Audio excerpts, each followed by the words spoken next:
Hi viewers, welcome to our channel. ప్రస్తుతం మనతో పాటు భరద్వాజ్ గారు సీనియర్ జర్నలిస్ట్ ఉన్నారు. వారితో ఒకసారి మాట్లాడదాం. సో నమస్కారం సార్. నమస్తే అండి. సో సైఫ్ అలీ ఖాన్ పైన దాడి చేసిన వ్యక్తిని పోలీసులు అదుపులోకి తీసుకున్నారు. అతను అరెస్ట్ కూడా చేశారని చెప్పేసి వార్తలు వినిపిస్తున్నాయి. అయితే అతనికి సంబంధించిన సంచలన విషయాలు కూడా బయట ప్రచారంలో ఉన్నాయి సార్. అంటే ఆయన బంగ్లాదేశ్ చెందిన వ్యక్తి అని చెప్పేసి ఇలా రకరకాల కథనాలు అయితే వస్తున్నాయి. మరి అతను ఎందుకు దాడి చేశాడో, అతని బ్యాక్గ్రౌండ్ ఏంటి సార్, మీరేం చెప్తారు? బ్యాక్గ్రౌండ్ అనేది ఇప్పుడు ఆయన బంగ్లాదేశీయుడు అని చెప్తున్నారు. బంగ్లాదేశీయుడు ఇక్కడ ఉన్నాడు. యాక్చువల్గా అతను దుర్గులో అరెస్ట్ అయ్యాడని చెప్తున్నారు. దుర్గు అంటే ఛత్తీస్గఢ్లో అరెస్ట్ అయ్యాడు, వెనక్కి తీసుకొస్తున్నారు. అయితే ఇతను చాలా కాలంగా బాంబేలో ఉంటున్న అటువంటి బంగ్లాదేశీయుడు, ముస్లిం. అయితే ఇతను తన ముస్లిం ఐడెంటిటీని రివీల్ చేయకుండా హిందూ పేరుతో అక్కడ చలామణి అవుతున్నాడు. ఆ హిందూ పేరుగా చలామణి అవుతున్నటువంటి వ్యక్తి మరి తన క్రెడెన్షియల్స్ ఎలా క్రియేట్ చేసుకున్నాడు, ఎవరి ఆధారంతో క్రియేట్ చేసుకున్నాడు, ఎవరితో ఉంటున్నాడు, ఎవరి ఆశ్రయంలో ఉంటున్నాడు, ఇవన్నీ కూడా తెలియాల్సి ఉంటుంది ఈ కేసులో ఫర్దర్గా. అంటే ఈ నేరానికి అతను సమాయత్తం కావడానికి ఆయన అంటే ఇప్పుడు చెప్తున్నటువంటి విషయాలు ఏంటంటే ఇదేదో వన్ డేలో జరిగిన వ్యవహారం కాదు, 4 నెలలు రెక్కీ చేశారు, ఇవన్నీ చెప్తున్నారు. టోటల్గా అపార్ట్మెంట్స్లో ఉన్నటువంటి 4-5 ఫ్లాట్స్ ఆయనవే అని చెప్తున్నారు, సైఫ్తోనే ఉన్నాయని. అంటే ఆయన తన కుటుంబానికి సంబంధించిన అందరినీ అక్కడే అకామిడేట్ చేస్తున్నాడు అని. ఇది ఒక కొత్త విషయం, కొత్త కోణం. సరే, ఏది ఏదైనప్పటికీ ఆయన ఇంట్లోకి ఒక మనిషి చొరబడి ఈ నేరం చేశాడు అనేది ఎస్టాబ్లిష్ చేయడానికి ప్రయత్నం చేస్తున్నారు. ముందు ఒక వ్యక్తిని చూపించారు, ఫొటోస్ రివీల్ చేశారు. ఫైనల్గా అతను కాదనుకుని ఇప్పుడు కొత్త వ్యక్తిని ప్రవేశపెడుతున్నారు ఆ పాత్రలోకి. ఇతను ముస్లిం కమ్యూనిటీకి చెందినవాడు. ఒకవైపు బిష్ణోయ్ గ్యాంగ్ దాడి చేసింది అనేటువంటి ఒక పుకారు కూడా నడిచింది దీని వెనకాల.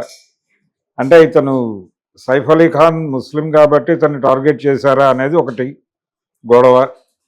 రెండోది వీళ్ళది నవాబుల కుటుంబం, పటోడీ గారి కుమారుడు ఆయన. నవాబ్ అలీ పటోడీ గారి కుమారుడు కాబట్టి ఆ రకంగా దాడి జరిగిందా అనేది ఒక విశ్లేషణ నడిచింది మార్కెట్లో. కానీ ఫైనల్గా ఇతను ఈ దాడి ఇతనే చేశాడా అనేది ఇప్పటికీ అనుమానంగానే ఉంది. అంటే పోలీసులు వెరీ ఫస్ట్ డే చెప్పిందేమో బయట నుంచి ఎవరో వచ్చే అవకాశం లేదు అని, లోపల ఎవరో సహకారం అందించుంటారని ఇప్పటికీ నమ్ముతున్నారు. సీసీటీవీ ఫుటేజ్లు ఇవన్నీ మ్యాచ్ కావడం లేదు అని ఒక వెర్షన్. ఆ మెట్లెక్కుతున్న వ్యక్తి వీళ్ళు మొదట చూపించిన వ్యక్తే అని. మరి ఆ వ్యక్తికి ఆ విజువల్స్ మ్యాచ్ అయితే ఇప్పుడు ఈ వ్యక్తితో ఎలా మ్యాచ్ చేస్తారు అనేది ఒక ప్రశ్న. ఈ కొత్తగా అరెస్ట్ అయినటువంటి ఈ బంగ్లాదేశీ ముస్లింతో ఎలా మ్యాచ్ చేస్తారు అనేది ఒక ప్రశ్న.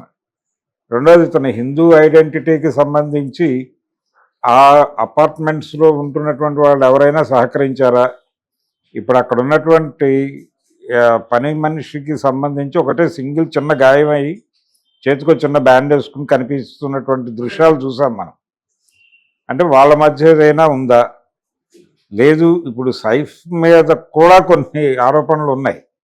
ఆయన ఎవరితోనైనా మిస్బిహేవ్ చేశాడా, చేస్తూ ఉండగా అడ్డుకునే ప్రయత్నం జరిగిందా, ఆ ప్రయత్నంలో భాగంగా ఈ ఘర్షణ జరిగిందా అనే కోణంలో కూడా కొన్ని విశ్లేషణలు నడిచిపోతున్నాయి.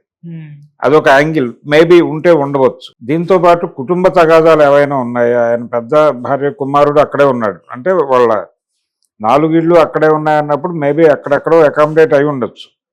ఇది కేవలం ఒక ఫ్లాట్లోనో ఒక ఫ్లోర్లోనో జరిగిన గొడవగా కనిపించడం లేదు, 4 ఫ్లాట్లలో జరిగినటువంటి వివాదంగా కనిపిస్తోంది.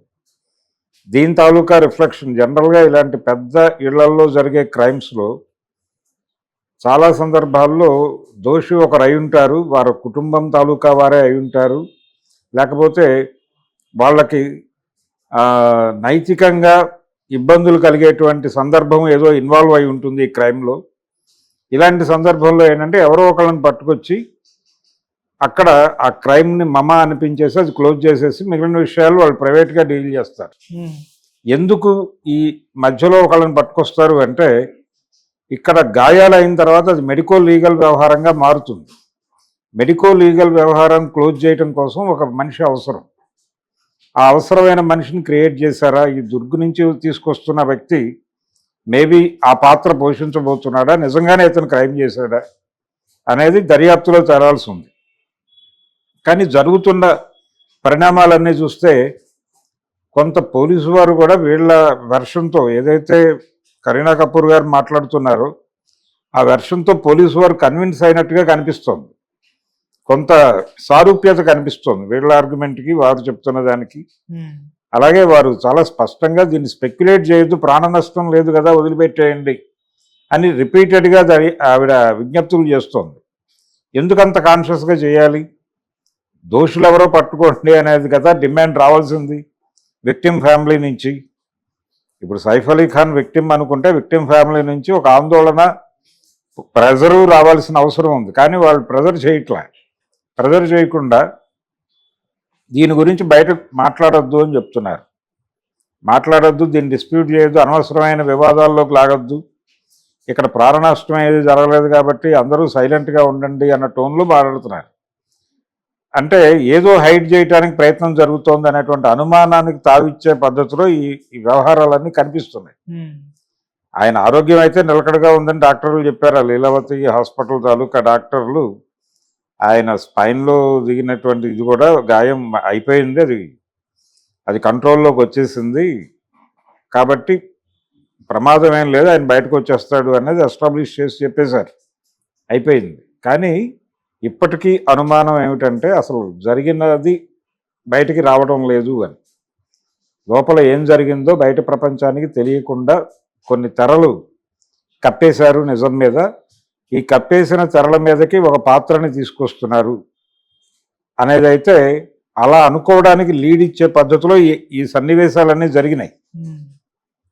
ఈ జరిగిన క్రమం వరుసగా చూస్తే మనం ఫస్ట్ పోలీసులు ఎంటర్ అయ్యి దాడి జరిగింది అని తెలియగానే ప్రపంచం అవాక్కైన తర్వాత ఆయన్ని ఆటోలో తీసుకెళ్లారు అనేది ఇంకొక ఇదేమిటి అని జనాలు ఆశ్చర్యపోయే పరిస్థితి. దానికి ఏదో రీజన్ చెప్పారు, పార్కింగ్ నుంచి వెహికల్స్ తీసుకురావడానికి పట్టే టైము, అంబులెన్స్ వచ్చే టైము, ఇవన్నీ క్యాలిక్యులేట్ చేసి తొందరగా హాస్పిటల్కి తీసుకెళ్ళాలి, అది పక్కనే ఉంది కాబట్టి ఏదో ఒక వెహికల్లో పట్టుకెళ్ళిపోవాలి, ఇది ప్రధానము అనే ఉద్దేశంతో తరలించారు అనేది. ఓకే, తరలించారు, అయిపోయింది, ఆయనకు ట్రీట్మెంట్ జరిగిపోయింది, ప్రాణ నష్టం లేదు అనేది బలంగా ఎంబోజ్ చేస్తూ కుటుంబ సభ్యుల నుంచి మాటలు వస్తున్నాయి. అంటే ఇది ఇంటర్నల్ ఫ్యామిలీ వ్యవహారం, ఇంకేదో గొడవ, ఇంకెవరో ఇన్వాల్వ్ అయ్యి జరిగి ఉండొచ్చు, లేదు కొంతమంది అనుమానిస్తున్నట్టుగా అక్కడ పనిచేస్తున్న వాళ్ళతో ఎవరితోనో ఈయన మిస్బిహేవియర్ చేయటంతో వాళ్ళతో రిలేషన్ ఉన్న వాళ్ళు ఎవరో అడ్డుకునే ప్రయత్నం చేసినప్పుడు జరిగినటువంటి ఘర్షణలు ఈ అటాక్ జరిగిందా అనేది ఒక అనుమానం, ఒక కోణం. దీనికి ఛాన్స్ ఉంది, దానికి ఛాన్స్ ఉంది. ఇవి రెండూ తప్పనుకుంటే ఇప్పుడు వీళ్ళు చెప్తున్నటువంటి కథనమే నిజమే. ఇతను 4 నెలల నుంచి రెక్కీ చేసుంటే ఈ రెక్కీ చేస్తున్నటువంటి వ్యక్తికి ఇంటర్నల్గా ఏదైనా సపోర్ట్ ఉందా, అసలు లోపలికి ఎలా ఎంట్రీ దొరికింది, అతనికి ఎలా ప్రవేశించగలిగాడు, ఇది అంటే ఆ బిల్డింగ్కి ఇస్తున్నటువంటి ప్రొటెక్షన్ మాత్రమే కాకుండా వాళ్ళు ఇంటర్నల్గా వేరే ఒక ఏజెన్సీ నుంచి కూడా వాళ్ళు భద్రత పొందుతున్నారనేది చెప్తున్నారు. మరి ఇన్ని వలయాలను ఛేదించుకుని అతను ఎలా ఎంటర్ కాగలిగాడు అనేది ఒక అనుమానం. అంటే లోపల నుంచి ఏదో సపోర్ట్ లేకపోతే, లోపల నుంచి సపోర్ట్ ఎవరు చేసి ఉంటారు? ఇప్పుడు ఆ చేతికి చిన్న గాయమైనటువంటి ఆ పని మనిషి నుంచి ఏదైనా సహకారం లభించిందా, అట్నుంచి ఎంట్రీ పాస్ దొరికిందా అతనికి అనేది ఒక డౌట్. ఎందుకు జరిగింది, ఎందుకు ప్రవేశం జరిగింది అనే దగ్గర ఇక్కడ ఈ రెండు అనుమానానికి తావిచ్చే వాతావరణం కనిపిస్తోంది. అంటే ఆ పని మనిషి కేంద్రంగా ఈ వాదన జరిగింది, ఆ వాదన ముదిరి అది పరస్పర దాడులకి దారితీసింది, ఈయన అటాక్ చేశాడు, బలంగా పొడిచాడు అనేది కదా ఎస్టాబ్లిష్ అయినటువంటి ఫ్యాక్టు. ఇది ఈ చిన్న బ్యాండ్తో చూస్తేనేమో ఈ అనుమానం కొంత నిజమేమో అనిపించేలాగా ఉంది. ఈ అనుమానమే నిజమైతే ఇతనికి వీళ్ళకి ఉన్న రిలేషన్ ఏంటి, వీళ్ళు కూడా ఒకవేళ రోహింగ్యాలేనా, రోహింగ్యా అంటే బంగ్లాదేశ్ నుంచి వచ్చి ఇక్కడ సెటిల్ అయినటువంటి వాళ్ళు, ఈ రోహింగ్యాల ప్రభావము ఇదంతా ఇంక్లూడ్ చేయటం వెనకాల ఇంకేదైనా కాన్స్పిరసీ ఉందా అనేది ఒక గొడవ. అయితే అసలు ఇక్కడ దాకా మీరు ఆలోచించకండి, విషయాన్ని వదిలిపెట్టండి అని వాళ్ళేమో గగ్గోలు పెడుతున్నారు ఫ్యామిలీ మెంబర్స్. సో అదొక అనుమానానికి తావిస్తోంది. వాడు ఏదో ఇంటర్నల్ వ్యవహారం, ఇది కూడా ఇంటర్నల్ వ్యవహారమే. ఇది నైతిక పరమైనటువంటి వ్యవహారం. నైతిక పరమైనటువంటి ఇబ్బందికర సన్నివేశం ఏదో జరిగి ఉండాలి. అది జరగటం వలనే ఈ ఇనప తెరలు కప్పుతున్నారు దీని చుట్టూ అనేది మనకు అర్థమవుతుంది. కాబట్టి ఇప్పుడు జరిగింది మనకు తెలుసు, జరుగుతున్నటువంటి పరిణామాలు మనం చూస్తున్నాం. ఏది కంక్లూజన్కి వచ్చే పరిస్థితి లేదు, అక్కడ నిర్ధారణ దిశగా లేదు. ఇప్పుడు ఈ పట్టుకొస్తున్నటువంటి వ్యక్తి, ఇప్పుడు ప్రొజెక్ట్ చేస్తున్నటువంటి ఈ బంగ్లాదేశీ ముస్లిం హిందూ పేరుతో ముంబైలో చలామణి అవుతున్నటువంటి క్యారెక్టర్ నిజంగానే ఉందా లేదా, ఇది కూడా కల్పిత పాత్రేనా అని అనుమానించే పరిస్థితి కూడా ఉంది. అందుచేత ఈ కేసులో ఫ్యాక్ట్స్ అనేది కాదు, ఇప్పుడు ఇతను దోష కాదా అనేది మనం చెప్పలేం. మనకు ఆల్రెడీ రకరకాల ఇన్సిడెంట్స్ ఉన్నాయి, అనుభవాలు ఉన్నాయి. సత్యంబాబు లాంటి జ్ఞానం ఉంది మనకి. ఆయుష్ మీరా కేసే ఒక ఉదాహరణ. ఎంతమంది మారాడో ఆ కేసులో. నాటకాల్లో ఒకటో కృష్ణుడు, రెండో కృష్ణుడు, మూడో కృష్ణుడు లాగా ఆ కేసులో రకరకాల పేర్లు నడిచినాయి. కాబట్టి ఇప్పటికీ అగమ్య గోచరంగా ఉంది అది. అలాంటి కేసుగా ఇది కూడా పరిణమిస్తుందా అనేది చూడాలి. ఓకే. అంటే ఒక పాత సినిమా డైలాగు, ఒక పాత సినిమాలో కృష్ణ గారి డైలాగ్, నేరాలు కప్పిపుచ్చటంలో అంటే కప్పెట్టి పైకి గౌరవప్రదంగా ఉండటం అనేది పెద్ద కుటుంబాల్లో సహజంగా జరిగే పరిణామం అన్నట్టుగా మాట్లాడతాడు ఆయన కృష్ణావతారం అనే సినిమాలో. అలాంటి సన్నివేశం ఏదైనా జరిగిందా అనేది ఒక డౌట్. అందుకని ఇది కంక్లూడ్ అయిపోయింది అనుకోవడానికి లేదు. ఇది ప్రారంభం మాత్రమే, అంతం కాదు, ఇది ఆరంభం మాత్రమే. కానీ దీనిలో తీగలాగద్దు, డొంక కదిలించొద్దు అని వాళ్ళు మొత్తుకుంటున్నారు. కానీ తీగలాగితే చాలా విషయాలు కదిలే అవకాశం అయితే ఉంది. మరి తీగలు కదపకుండా ఉంటారా? పోలీస్ డిపార్ట్మెంట్ కూడా వాళ్ళతో కలిసి ట్రావెల్ అవుతున్నట్టుగా అనిపిస్తోంది. అంటే ఆ ఇంటర్నల్గా జరిగినటువంటి వ్యవహారం వాళ్ళకి వివరించి ఉంటారు.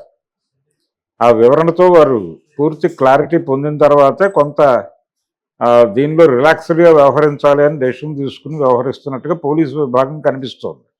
సహజంగా జరుగుతుంది ఇది. పెద్ద కుటుంబాల్లో జరిగే క్రైముల్లో వీళ్ళు అధికారులతో ఒక సయోధ్య ఏర్పాటు చేసుకోవడానికి వాళ్ళకు ఒక స్ట్రైచర్ ఉపయోగపడుతుంది.